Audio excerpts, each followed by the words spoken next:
Honorable Désiré Kembele, Oumani Natibola Bakende, Papa Social, Samilanga, Mune Samilanga, Samilanga Tani Wela Nunga, Samilanga Oyoyo, Samilanga Tani Wela Nunga,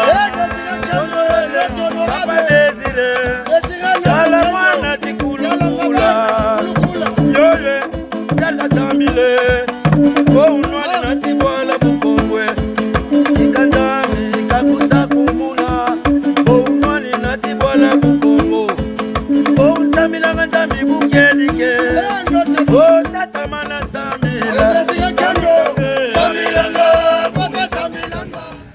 Au nom de l'honorable Kindokindo Désiré, je vous souhaite la cordiale bienvenue à ce point de presse dénommé point de presse de vérité. Et à travers cet exercice, l'élu du peuple, le député provincial élu de Lukula, l'honorable Kindokindo Désiré, va pouvoir apporter les éclaircissements sur les sujets d'actualité, les enjeux de l'ère qui secouent bien sûr notre province du Congo central. Il va pouvoir parler la vérité, parce qu'ici, nous n'avons pas besoin d'une politique politicienne. Il va pouvoir dire la vérité pour dissiper le malentendu, mais aussi éclairer les zones d'ombre. Alors, comment nous allons procéder? Nous allons d'abord démarrer par la première partie, celle qui va nous pousser à écouter l'élu du peuple, l'honorable Kindokindo Désiré. Ça sera son exposé. Juste après son exposé, les professionnels de médias de Boma, de Lukula, mais aussi de Matadi, vont pouvoir procéder par les questions et souvent bien sûr les réponses de l'élu du peuple. Aux professionnels de médias, nous avons tout simplement une seule question parce qu'il y a plusieurs organes de la presse et les questions doivent être cadrées par rapport aux enjeux de l'ère de la province. Sans plus tarder, avec votre permission, honorable, la presse de Boma, de Lukula, vous reçoit et nous sommes très contents d'avoir initié cette initiative pour que vous puissiez passer à cet exercice, bien sûr, des redevabilités, parler avec la presse, échanger avec la presse pour que tout ce qui est comme information soit dévoilé. Nous allons céder la parole d'abord à l'honorable pour son exposé et juste après nous serons là pour la continuité bien sûr de notre programme. Honorable, vous avez la parole sous bien sûr vos applaudissements, chers invités. Bien, merci beaucoup très chers journalistes. Je vais plus vraiment exprimer en langue nationale. Je vais utiliser la langue lingala et la langue kikongo. Surtout kikongo, qui est comme je suis Mukongo, je dois parler plus en kikongo. Et je vais ajouter plus à lingala parce que c'est une langue nationale. Voilà un peu. Alors, je viens par rapport pour donner l'information à la base. L'information, c'est quoi par rapport à nos activités parlementaires tant que je suis député provincial du Congo central. Je vais répondre devant vous les informations de l'Assemblée provinciale du Congo central. Toutes les informations alors. Donc vous allez me poser des questions, puis ça sera, nous allons faire ça sous forme pédagogique. Oui, merci, vous avez compris. Il s'agit qu'on puisse beaucoup plus se focaliser sur les enjeux de l'ère, parler sur les questions d'actualité de notre province. C'est vrai que nous avons tous compris que les mois passés, les jours passés, la province a connu certaines tribulations, tensions même la division au sein de l'organe délibérant de notre province. Mais à travers cette occasion, l'honorable Désiré Kindokindo est parmi les personnes les mieux indiquées en tant que lit pour dissiper peut-être dissiper le malentendu. Alors nous allons commencer par la presse de la ville de Boma qui reçoit bien sûr d'autres confrères venus de Matadi, de Lukula. Alors on démarre avec Gilles Oben Tamba qui va pouvoir se prononcer, d'abord se présenter et il a droit à une seule question et on se lance. Vraiment, il y a une élection invité Ngai Gilles Obetamba, journaliste représentant du journal La Prospérité, Boma, qui regorge le Mwanda et Bafleuve. Et j'en profite aussi pour le dire que c'est un journal qui a un partenariat avec le parti politique CDR. Ma publication il y a par rapport à nous. Alors, franchement, je n'avais pas prévu de questions. C'était juste pour remercier l'initiateur pour nous avoir associés à cette activité de redevabilité, n'est-ce pas, parlementaire. Voilà un peu ce que moi je pouvais dire. Je n'ai pas prévu de questions. Moi je suis Karis Ndika, je suis journaliste œuvrant à la radio Maki FM. Je remercie premièrement l'honorable Kendo Désiré pour l'honneur qu'il fait à la presse, non seulement des Boma, des Matadi, mais aussi des Lukula. Alors honorable, ma question est de savoir quelle est la motivation qui fait en sorte qu'aujourd'hui, vous puissiez vous dire que je dois organiser ou tenir un point de presse. C'est la petite question. Mais la grande question est de savoir, aujourd'hui, après quelques mois de tensions au niveau de l'Assemblée provinciale, vous êtes en vacances parlementaires. Qu'est-ce que la population du Congo central doit attendre de ces élus provinciaux à la rentrée parlementaire? Est-ce que c'est le retour au calme ou nous allons continuer dans l'instabilité? Merci. Déjà, merci beaucoup. Moi, c'est Cyrano Ndoudi, directeur des programmes de la radio-télévision du Bas-Fleuve basé à Lukula. Merci beaucoup, honorable. Moi, j'ai une question à vous poser par rapport à l'actualité de notre province.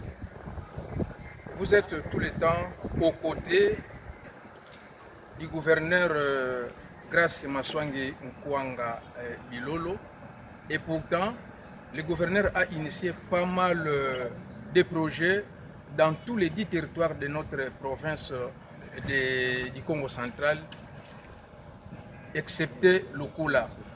Comment le gouverneur qui est entouré par plusieurs élus de Lukula et que le gouverneur n'ait pas fait quelque chose dans le territoire de Lukula, qui est l'unique territoire qui ne bénéficie pas vraiment de quelque chose de la part du gouverneur de la province. Merci. Oui, merci. Honorable Désiré Kendo, nous vous avons matondo. Mouké Merveille Mabiala, qui combat sa province, ngamba population, mouké journaliste, na radio télézola, na Mbanza Matadi.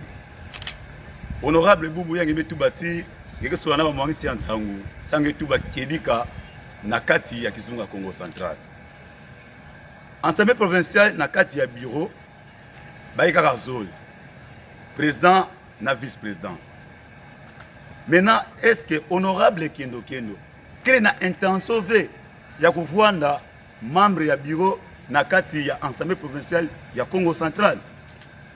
Ça me recommande ça, qui va Zol. Rôle ya député quel est, il y a pour contrôler l'exécutif provincial. Maintenant, honorable Kendo, combien de contrôles parlementaires il y a une sala na session ya mikatuka na kuluta matondoni? Mais nous me poser les questions en français.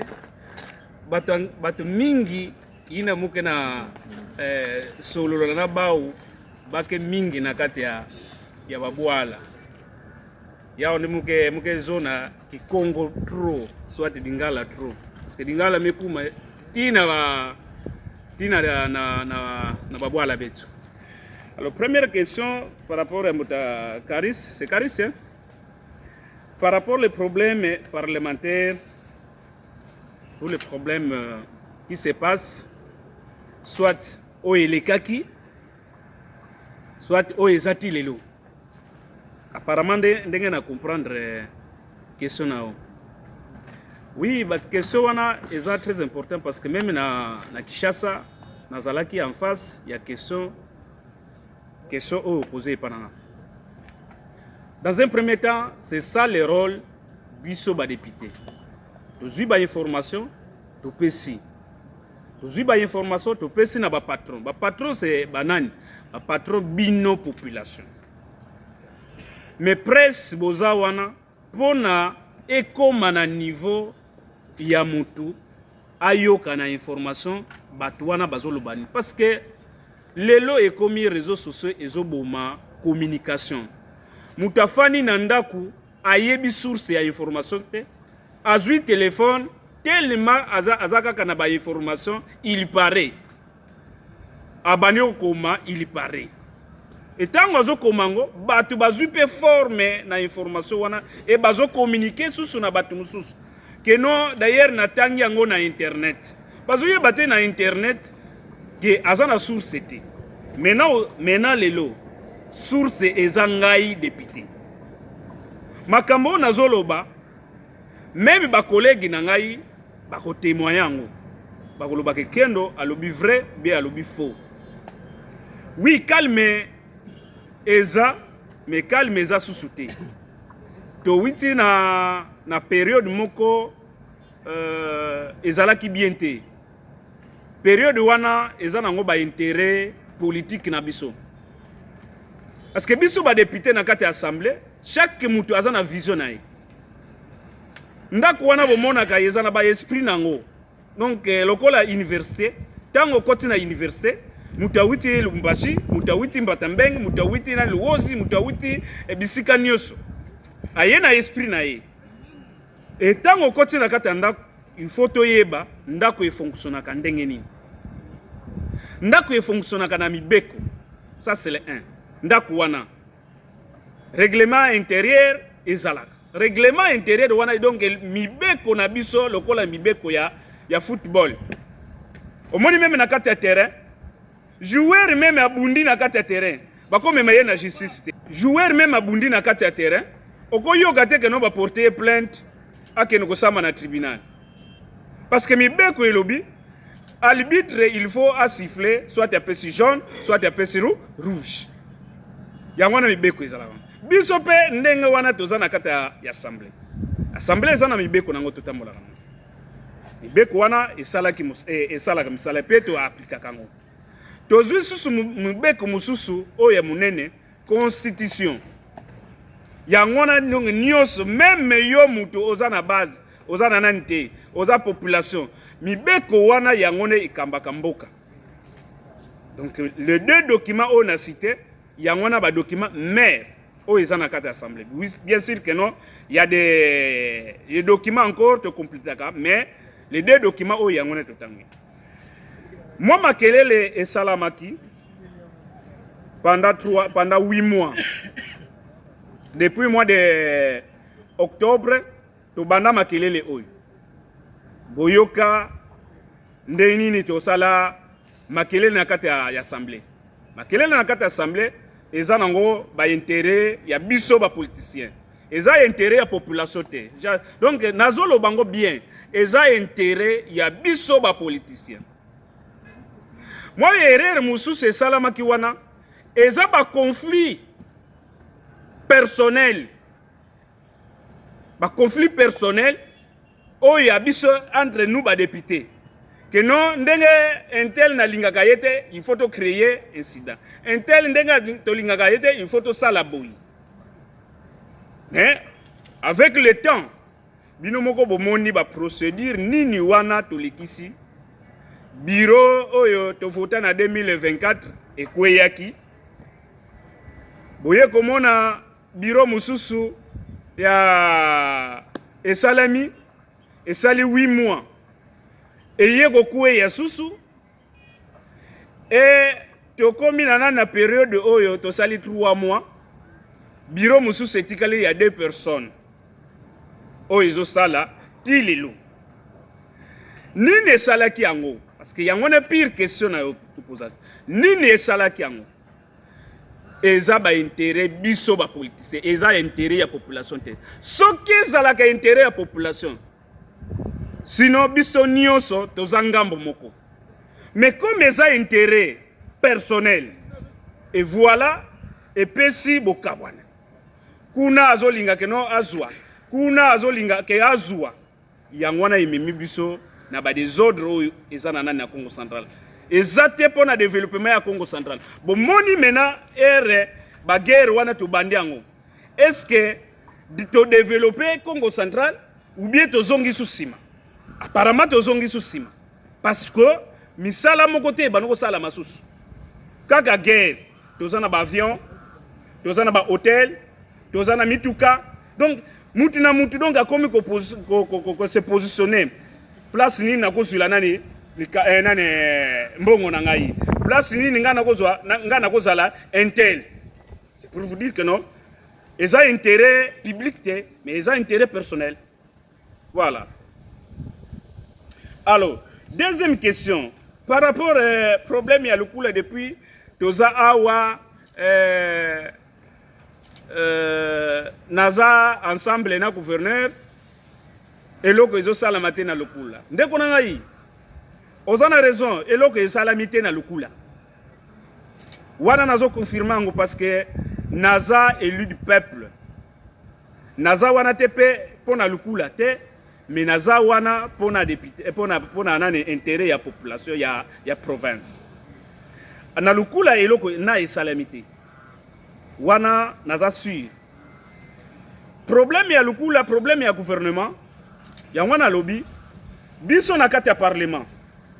Tozo sala misala na biso na ndenge tukoki ko sala misala tozo sala o yakati ya nane ya assemblée mais problème ya gouvernement provincial yende asali saka misala biso toza wana pona ko contrôler misala oyo gouvernement provincial azo sala eza retardé mais toza toujours nanani pe des ordres wana pe memi biso na ba perte de vitesse wana. Sinon, le coup là, ils allaient déjà proclamé par rapport à Misala, il faut y aller à la période. Mais guerre, on attend que guerre personnelle, intérêt personnel. Et il faut créer des barrières pour Misala et ça la matin dans le coup là. Et jusqu'à présent, ceux qui ont habité, ceux qui ont continué guerre, le coup là, tu as zéro. Parce que si on a le coup là, tu as provocateur, parmi les provocateurs de cette guerre ici, au Congo central. Si on tangi bien le territoire, on a provoqué la guerre, et ça le coup là. Yangona que non a télémilango, bisika guerre ça, moyen musale monana ezate. Et banane bazo souffrir, population bazo souffrir. Yangona bengi conscience ya biso ba député. Ya le coup là, tous à la bomoko. Pour tout ça sa population. Mais ceux qui ont un intérêt personnel, la population a bénéficié de l'autre. Il y a un autre que le coup là, ils ont bénéficié de l'autre parce que ce sont des intérêts personnels.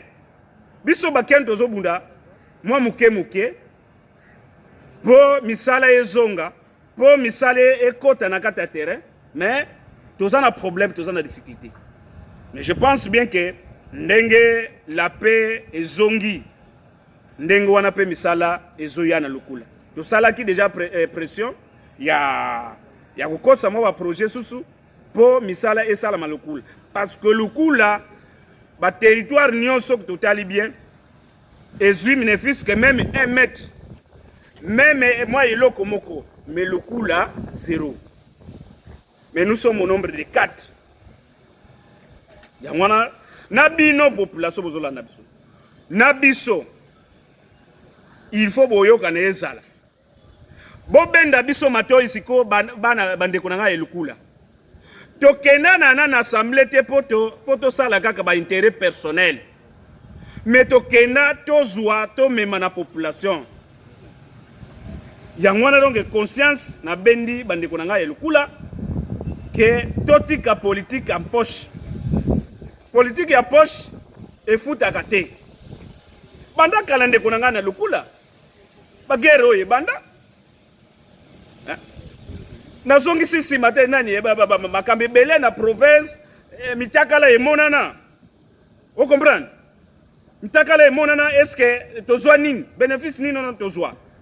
Et le côté mais toujours provocateur lukula. Pourquoi nous sommes toujours victimes de guerres provinciales? C'est ça ma question. Et l'on connaît c'est les gars qui lukula. Il y a un peu de toli et rotozo kutana tolo banaka pe ba vérité. Tout le monde a la vérité. Il faut tout changer. Alors, le problème est membre de Konangai, problème est ya composition ya bureau ndeko nanga eza biso na kati ya politique eza assemblée wana bango nyonso wana bazalaka na kati ya liboso wana tobengaka bango baza bakapita baza ba chef na biso te bango nyonso ndenge bazala président vice président rapporteur adjoint comme si emonaka comme na population que non yende mokonzi ya nani ba député rien bazala bakonzi na biso te tobengaka bango bakapita parce que elle toleka na classe même kapita nani oyo azalaki kapita te aleki na classe.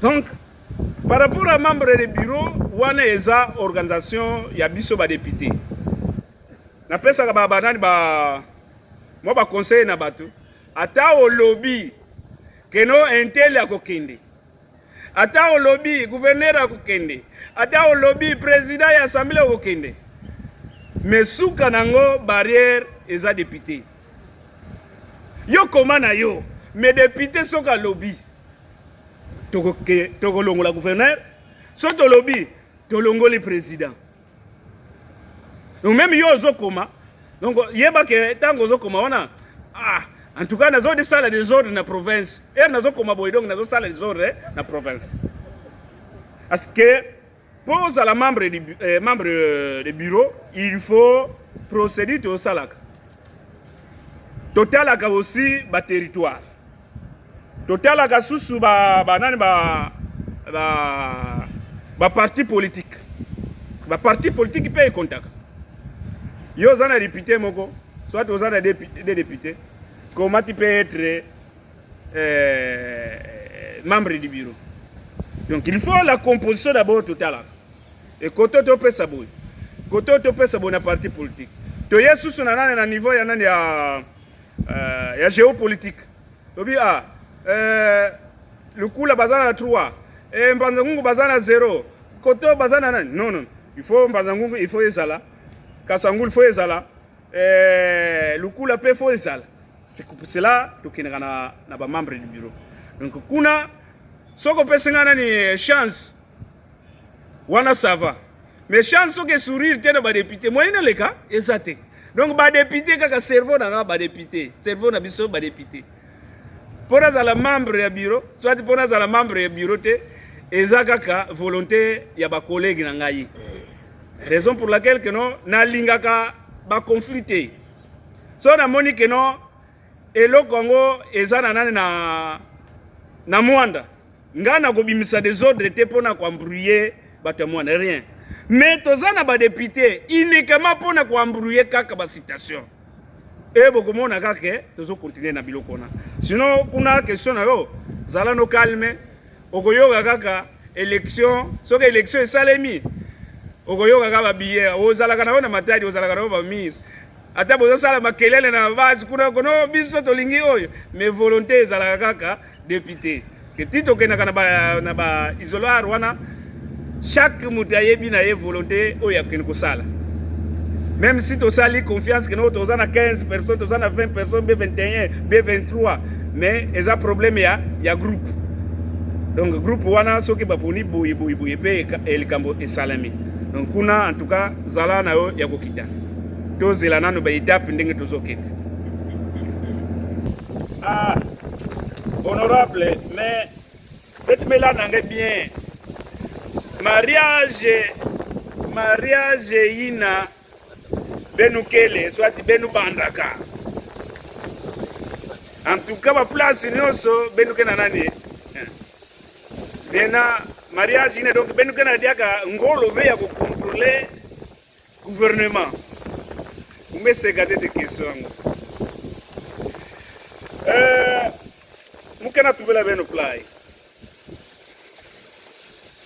mariage ina yake faiblesse ve ça c'est le 1. Parce que ça m'a fait un mariage, ça m'a fait tout ça le mariage en gouvernement provincial et assemblée provinciale. Assemblée provinciale yandi ne mesale yandi donc yandi mebuta mwana. Donc pardon, non benuke nketo na bakala. Assemblée provinciale et gouvernement provincial. Baketo na bakala. Est-ce que na inzo bakala ke kuza contrôler daka 24? Cela veut dire que le col benuke vuanda ka place mose que non keto anga même yani mekwene nani na ngandra. C'est un peu difficile nga yuvusandri ke wapi beni mekatuka wapi nge mekatuka. Non, ce n'est pas une faiblesse. Ce n'est pas une faiblesse parce que Maria Jibetou Salaka, gouvernement provincial, na assemblée provinciale, il faut que tu vois uni. Parce que tu me continuer à ça que nous sommes en guerre. C'est difficile de développer province. Ba contrôle ina ba tuke tuba que non contrôle que salama ka parce que betu ke tambola kana gouverneur. Betu changer que idéologie. Parce que le gouvernement a un cas qui a depuis 2006. Non, 2006 d'ailleurs, il y a bien. 2011, il y a un problème, fissure. Fissure, à cause, il y a une guerre entre le gouvernement provincial et l'Assemblée provinciale. Et je trouvé que non, en tout cas, guerre qui a conflit. Il faut tout voir qui toi. Si quand le gouverneur qui a ça l'activité, il faut tout accompagner yao. Il y a une période aussi, il y a contrôle. Batu kana vuna population ba député. Il n'a pas que bimakaka na ba télévision. Il n'a pas que salaka avec sala ba ya na assemblée. Il n'a pas que futuka ka na base. Munu muke futuka na base. Muke sala guerre ve na gouvernement. Que le kola mu contrôler que na area yi. Mmekuza sala guerre. Si kana yandi veut voir na commission yina ya contrôle. En tout cas, il y a créer des ordres mosi que non pas na contrôler. Il y a des rapports parlementaires, il y a des contrôles du gouvernement. Nani kana vuna bi. Betu que discuter ya on a kati ya base. Betu que discuter ya on a kati ya assemblée. Yina luvunu ba kana vuna. Parce que le contrôle parlementaire, c'est une mission de contrôle. Alors, on décide de la plénière. Si on décide, plus ou moins 7 députés dans la commission, chaque commission, il y a une norme et sali. Mais tant que nous sommes à côté de la commission, papa, ils ont contrôle. Donc, biso de PC pouvoir na commission wana aya ko pesa biso rapport.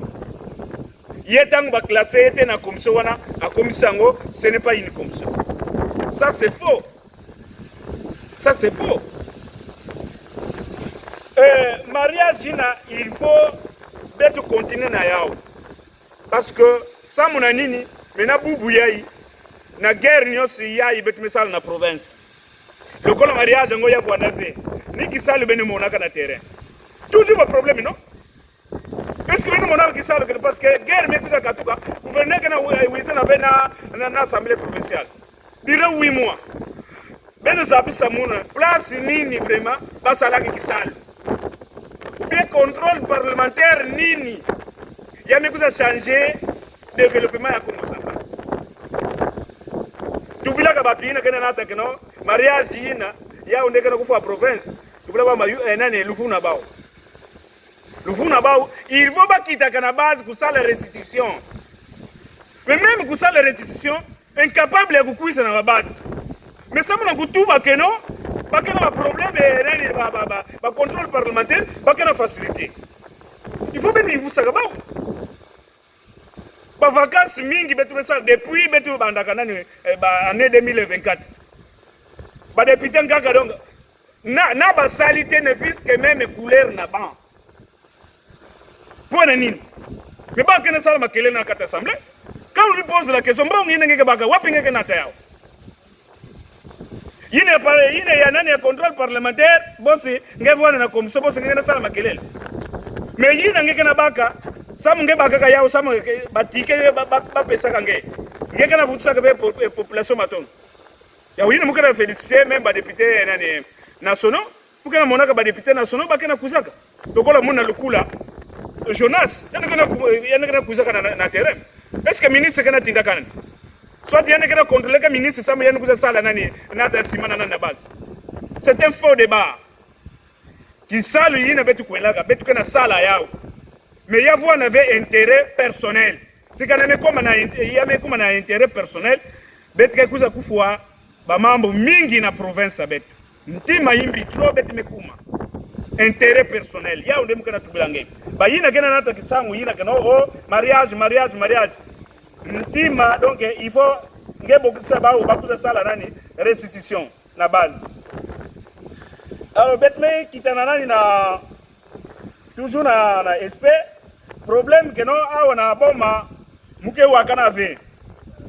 Mais na base ya munu muke na sala kisala. Bakulu batedi nongo tengola nzombu mboka mbuzi munatwa mina ya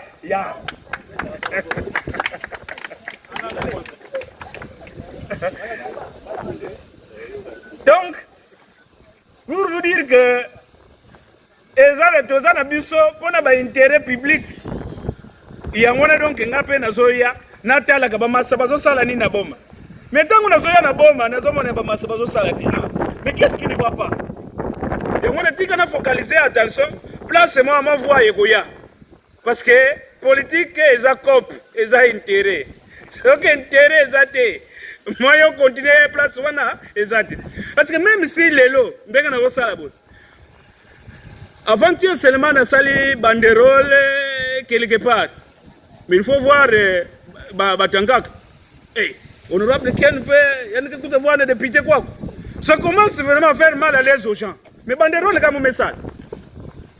Mais jour maintenant muke sala gano mume sala banda nani akata sa de classe. Nini yake kuza tuba. Donc yani metina na lukula kwa ko yani kuza sadi la ba activité. Donc ba me bandela ndela mu.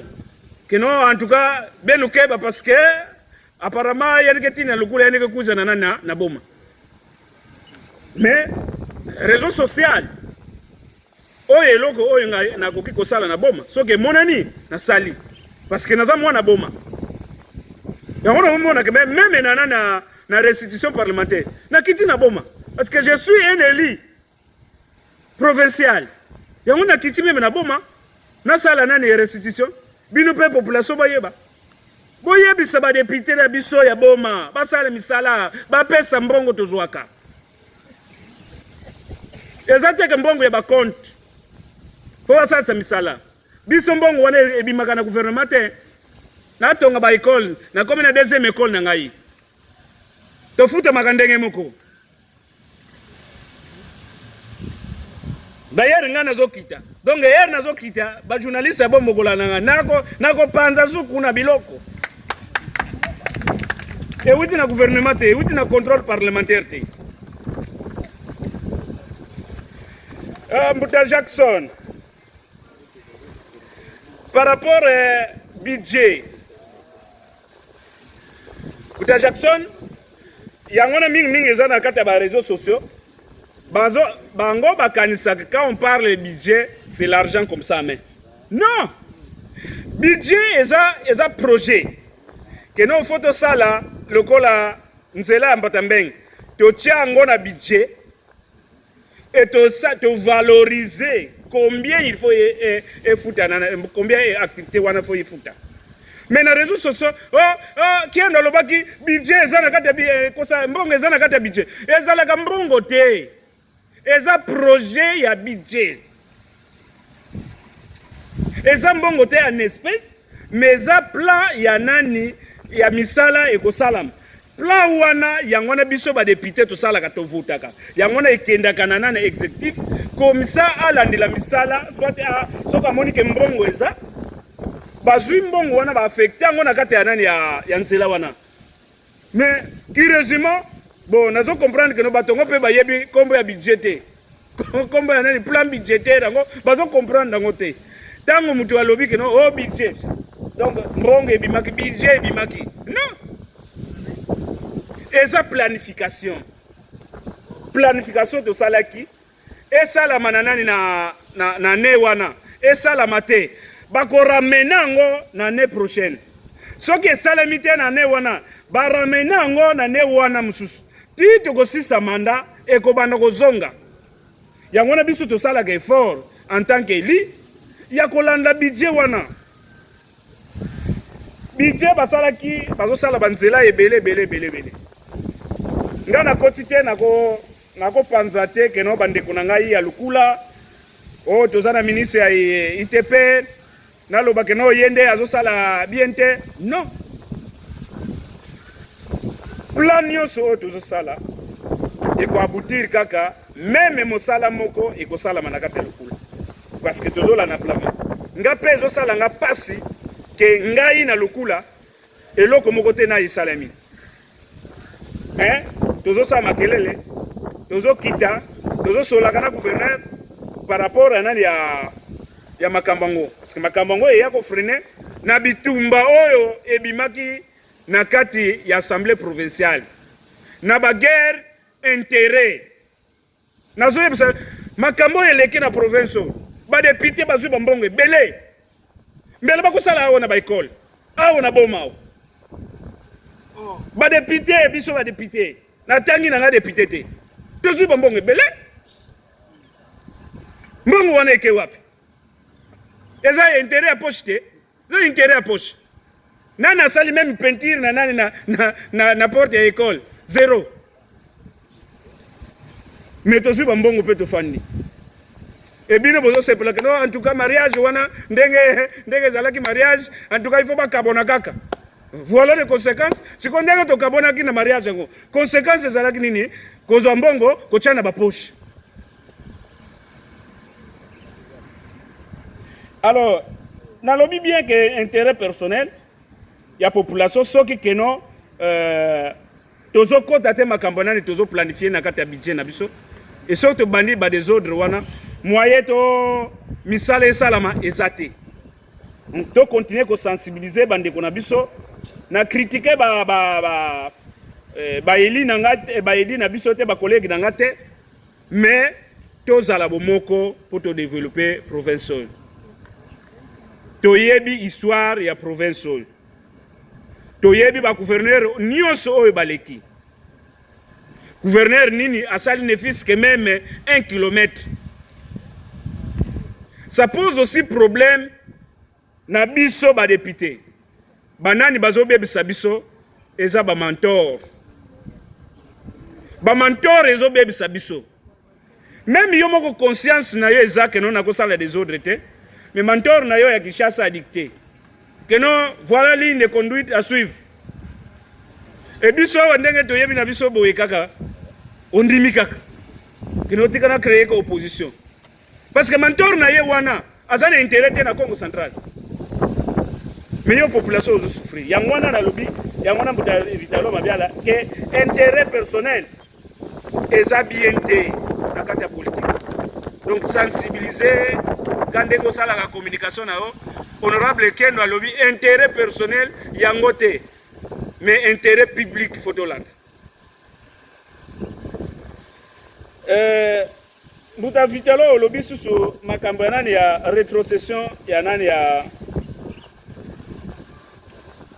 ya nani ya Kinshasa eyaka te na nani na Congo central zéro chance c'est une information au PC mbeza kai bayam ya ongwa fuku saka kai lambi mama ya upila mbazu ndemfike pose cette question au gouvernement provincial.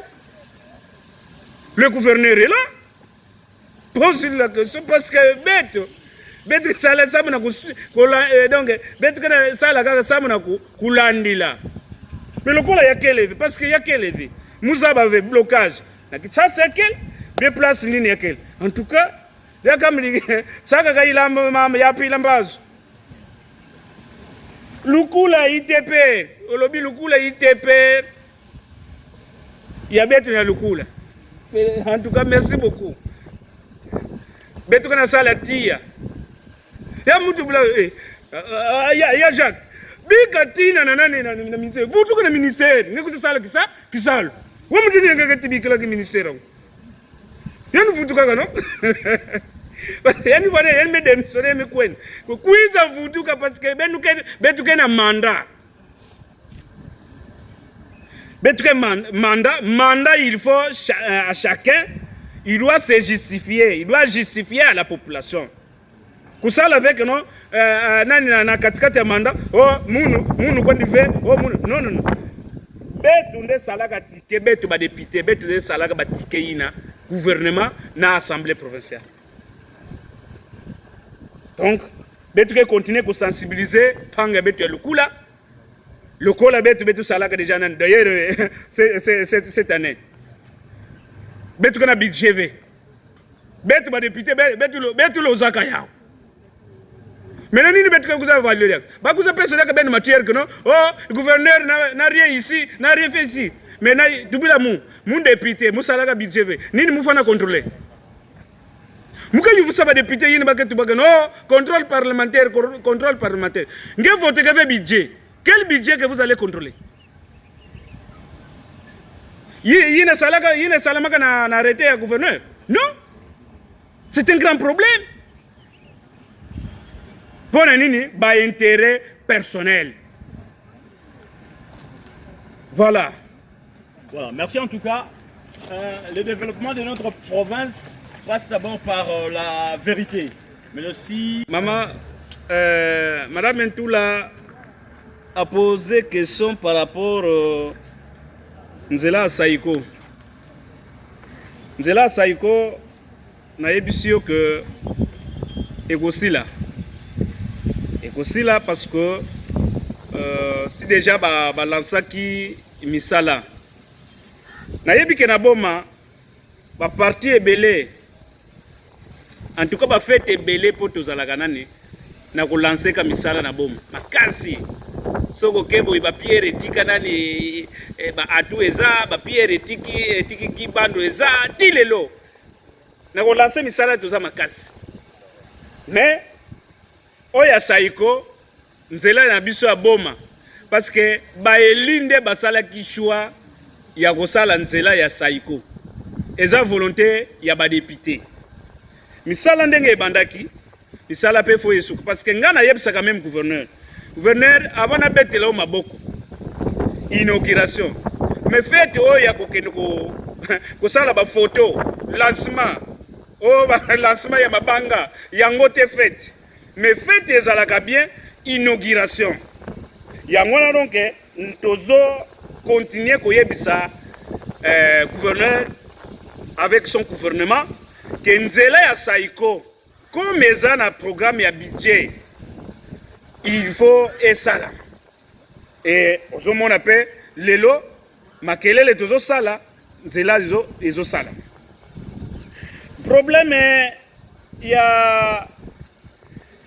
a nani balobi sous ce problème toza impayé tozo ke no kumisaka toza impayé mais yo zo sala misala to tonga école toza na lar mais boma tomo mona te toza impayé mabe na biso bato nazolo bango bien mabe na biso bato jour bakofuta yo moyen bato bayeba mais jour oza na impayement monde mobimba bakoyeba que non je suis impayé.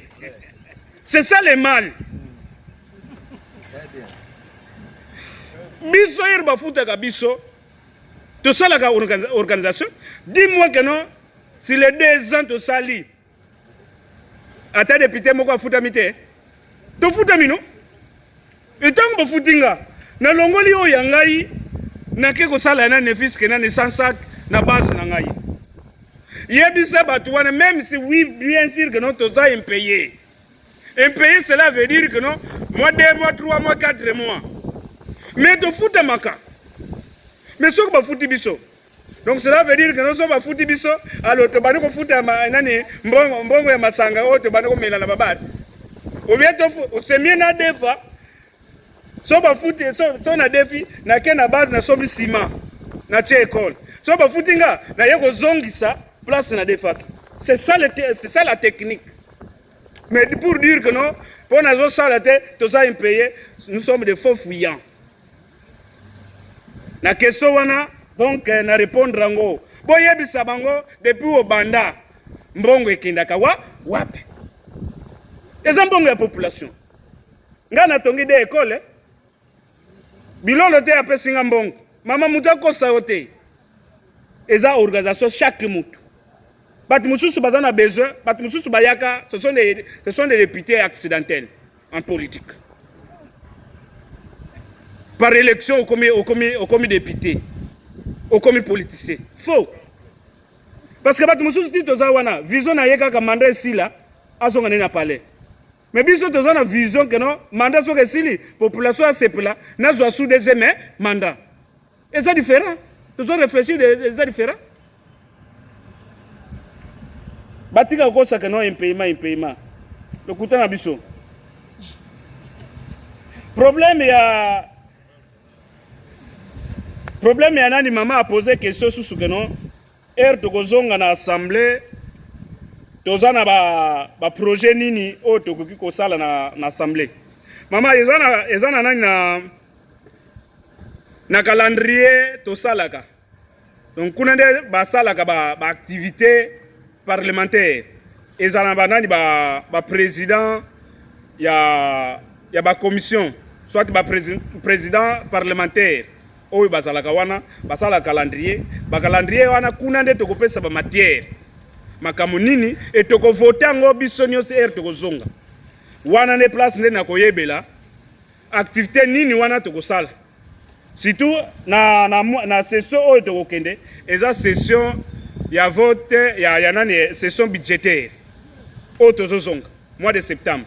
Donc makamu nyonso tokosala kuna eza problème ya budget. To évaluer premier budget à 2025 comme ça et 2026 comme ça to projeter ba activité à 2027. Ya wana musala to kosala na mwa o. Mais dommage que bande kona biso babwaki sana ni budget. Donc c'est ça donc de comprendre te maintenant nini wana to kosala. Mbutu maintenant population azo perdre pour rien. Ce sont des intérêts de poche. On crée une opposition fantôme. Sécurité de la ville. En tout cas, ngapé na souci il y a sécurité à la ville. Même na territoire nanga ya Lukula, sécurité est très important. Ndenge yo zo kimila kokufa, ngapé ndenge wana nazo kimila kokufa. Eza kaka te que non o député ndenge aza na ba policier yango rien. D'ailleurs ngana tambola kana na policier te. Attends, parce que je n'ai pas eu un problème avec les gens. Mais pas de mesure que non au policier oh adi biga voilà na population. Nous me que na population. Quel est l'intérêt que non na oh place nos policiers aza ba la kana. Asa langa nini. Biso na territoire Lukula soko sali policier. En tout cas la prochaine mandat ba ko voter yoté. Pour vous dire que non, ozo sala mabe yangone ozo tambola na policier. Tambola malamu. Cohésion provinciale, lobby, cohésion provinciale en tout cas, tolingi bitumba te. Ndeko nanga igo tolingi bitumba te. Amen. Yangona tolingi cohésion provinciale. Otangelenga ba collègue nangai Maiza, collègue nangai Omega, collègue nanga Mutu, collègue nanga nani susu bango wana. Nakena Lukula collègue nanga Gile Panzu, collègue nanga nani Titi Espoir, Jacques, voilà. Baza wana. Donc cohésion de zana biso wana. Yangona to lobi keno, lokola batu mususu baza intérêt personnel. Azo wela to imposaka mutu te que non photo zala na groupe tel. Normalement na kata assemblée to koza na ba groupe T. Mais comme eza ba intérêt personnel. Ya wana mona que non to kabonaka.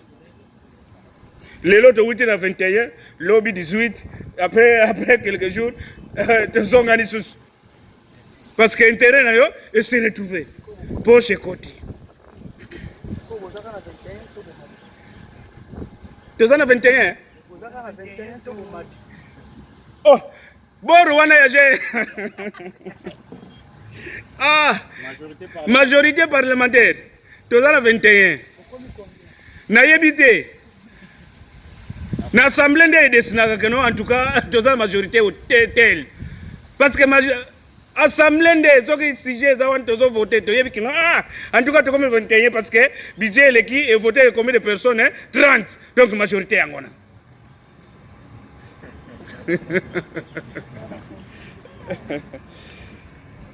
Merci. Merci beaucoup. Voilà, applaudissez très fort, très fort. C'est par ces mots que prend fin, bien sûr, notre point de presse de ce jour. Nous disons merci à la presse de Boma, merci à la presse de Lukula et Matadi, mais aussi merci à l'honorable Sissi Vimbi, et bien sûr Danomir, et l'assistance de notre excellence Amen Tchassa. Merci à tout le monde. Je crois bien si vous avez des questions. Honorable